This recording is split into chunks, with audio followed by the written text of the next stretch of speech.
Hello दोस्तों, आप लोगों को स्वागत है आज लीगल अवेयरनेस पे, जो कि हम आपको राजनीतिक चीज़ों को लेके हमेशा आते रहते हैं बीच में। आज बहुत दिनों के बाद हम आप लोगों के बीच में आए हुए हैं, जो कि देश में एक लोकसभा चुनाव चल रहा है और कल 108 सीटों पे लगभग चुनाव प्रचार ख़त्म हो जाएगा। और इसके विषय में लेके कुछ सुप्रीम कोर्ट में ईवीएम को लेके फैसला आया हुआ है, जो 3 वकीलों ने प्रशांत भूषण साहब और 2 वकील जो ईवीएम को लेके काफ़ी बातचीत चर्चा में आया है। इसको विषय के लेके हम आप सभी को एक तरह से बताना चाहेंगे जो फैक्ट है देश की राजनीति में उसके लिए, और हमारे क्षेत्र में जो इस समय चुनाव प्रचार चल रहा है इसको लेके भी बातचीत होगी।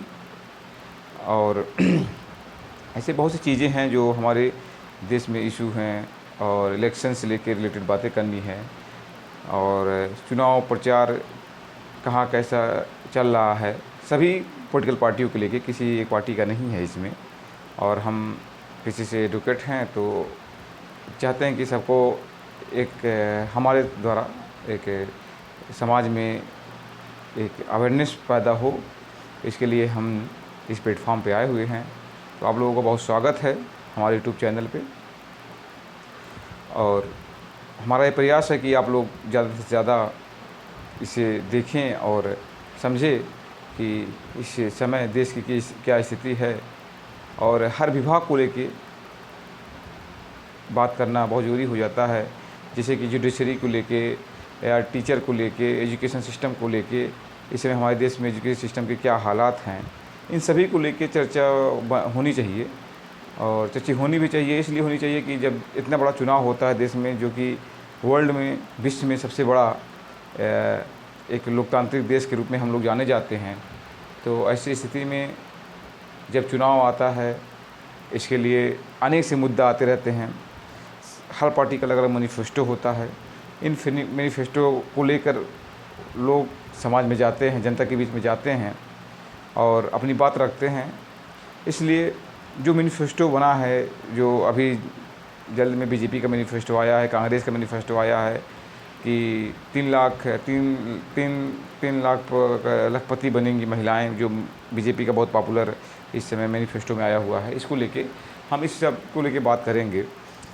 जैसे कोई भी पार्टी होती है, जब गवर्नमेंट के बीच में आती है तो गवर्नमेंट में बन जाती है, मेजॉरिटी में आती है, तो इसके लिए बहुत महत्वपूर्ण हो जाता है कि शासन सत्ता को कैसे एक तरह से रेगुलेट करे, चलाए। इन सभी चर्चाओं को लेके जब चर्चा होती है तो बहुत से विद्वान आते रहते हैं, उस पर चर्चा होती है, इकोनॉमी भी चर्चा होती है, राजनीति भी चर्चा होती है। बट इस समय तो हमारे देश में एक ही चर्चा चल रहा है अभी इस समय कि चुनाव कैसे धीरे धीरे आगे बढ़ रहा है। और 108 सीटों पे कल चुनाव का प्रचार प्रसार बंद हो जाएगा, और शायद 18 तारीख को वोटिंग भी है उस पर। ऐसे स्थिति में जो देश का एक माहौल है कि एक तरफ एनडीए गठबंधन है, दूसरी तरफ एनडीए है जो एक बीजेपी गठबंधन है, एक कांग्रेस के द्वारा जो गठबंधन बनाया गया है पूरा मैनिफेस्टो एक पार्टी के रूप में। इन सभी चर्चाओं के लेके, और एक जो उत्तर प्रदेश में एक अवैसी साहब, जो असदुद्दीन अवैसी साहब हैं, और एक अपना दल कृष्णा वाला है पल्लवी पटेल साहब का, जो एक उत्तर प्रदेश में छोटा सा गठबंधन है, इसको लेके भी चर्चा करेंगे। जो इसका गठबंधन का नाम है पीडीएम का मतलब होता है पिछड़ा दलित मुस्लिम। इनका एक मैनिफेस्टो, एक एजेंडा है, लेके चल रहे हैं कि अब देखना पड़ेगा कि कितना वोट शेयर इनको मिलता है, कितना नहीं मिलता है। मगर सब लोग कहते हैं कि जब ये पीडीएम बना, एक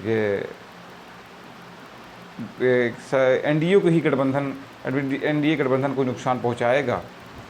तो बहुत लोग का मानना ये होता है कि हम लोग जब गांव में जाते हैं, जब बातचीत करते हैं इसको लेके, तो पूछते हैं भाई कि ठीक है, आपने सबको गठबंधन में ले लिया, अगला आदमी आपसे गठबंधन में आना चाहता है, इस विषय में भी चर्चा होनी चाहिए।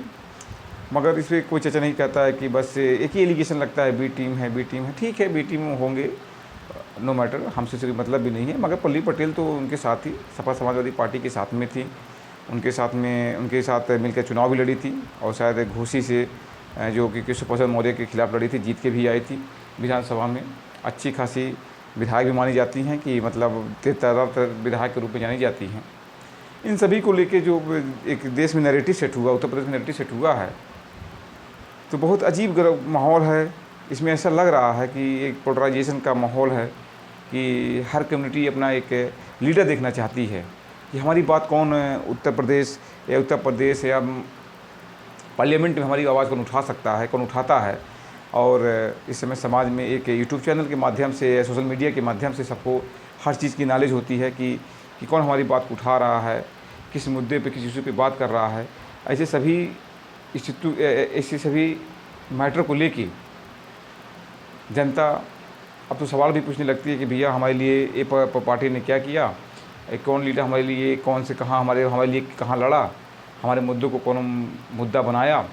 ऐसे स्थिति में लेके बहुत सी चर्चा होती रहती हैं। तो हमने सोचा कि इस प्लेटफॉर्म से हम सभी लोगों को एक सूचना के रूप में प्रचार प्रसार करें कि जनता की कितनी अवेयरनेस है, लोग इसको देखे जाने, एनालिसिस भी करेंगे बहुत से पॉलिटिकल पार्टी भी कि कहाँ हमारी चूक हो रही है, कहाँ क्या कमी हो रही है। तो हमारा एक ही मकसद है कि देश की जो भी चुनाव, इतना बड़ा चुनाव हो रहा है, हम इस चुनाव में जब देखते हैं माहौल, जैसे हमारे संतकबीरनगर में भी इंडिया गठबंधन से सीट क्लियर हुआ है।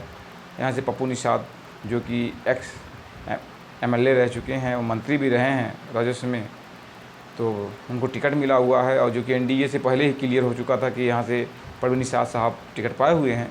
हमारे पूर्वांचल में जो एक संतकबीरनगर ज़िला आता है, जो कि अच्छा खासा जो माझी लोग का वोट है, निषाद पार्टी जैसे निषाद लोगों का वोट है, ज़्यादा अच्छे खासे रोज में है, यहाँ इस क्षेत्र में पाए जाते हैं भी। और लगातार हमारे ख्याल से पिछली बार परवीन निषाद अच्छी खासे वोट से जीते हुए थे, तो कोई दूर दूर तक नहीं था उनके बीच में। बट जनता के बीच में एक जन आक्रोश है कि ये जीतने के बाद कभी ना गांव में गए, ना कभी चौराहे पे गए, ना कहीं मिले आज तक। तो जनता के बीच में बहुत जन आक्रोश है। हर जगह इनको थोड़ा सा जनता का आक्रोश का सामना भी करना पड़ रहा है, मगर नेता हैं, हमेशा हर जगह मुस्कुरा के, गले से मिला के अपना काम चला लेते हैं। और उनको भी मालूम है कि चुनाव के बाद हमको कहाँ आना है इस क्षेत्र में। ऐसे स्थिति को लेके देश में बहुत बड़ा नैरेटिव सेट किया गया है और हर जगह क्षेत्र में सबसे ज़्यादा तो क्षेत्र उत्तर प्रदेश में देखा जाए तो मुरादाबाद की सीट जो बहुत हार्ड सीट मानी जाती है।